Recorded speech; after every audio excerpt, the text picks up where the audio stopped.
எட்ரா போலாம். டேய் என்ன வண்டி போடா பின்னாடி. தெளிவாக இருக்கும்போது ஒன்று வண்டி ஓட்டு தெரியுது. ஏறா வண்டியில். டேய் அண்ணன் எவ்வளோ போயில இருந்தாலும் கரெக்டாக வண்டி போய் வீடு சேரும். போடா பின்னாடியே. ஏய் ஏய் போட பின்னாடியே. எத்தனை வருஷமா சரக்கு வச்சுட்டு வண்டி ஓட்டுனுக்குறான் நம்பிக்கிட்டே போய். டேய் இவனை ஏன்டா ஓட்ட விட்ற? நான் எங்கே ஓட்ட விட்றேன்?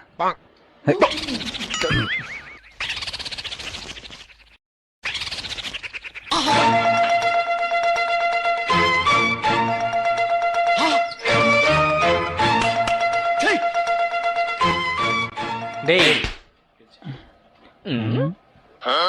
டேய் எப்படி சொன்ன மாதிரி கரெக்டாக எடுத்து வந்து விட்டோம் பார்த்தியா? டேய் எப்படி கரெக்டாக பார்த்து போயிடுவீங்களா இல்லை நான் வந்து ட்ராப் பண்ணுவா? டேய் நீ ஃபஸ்ட்டு உங்கள் வீட்டுக்கு போட. பக்கத்து வீட்டில் போய் கவுத்தரனுக்கு போகிற. தற்குறி. காற்றின் அலைவரிசை கேட்கின்றதா?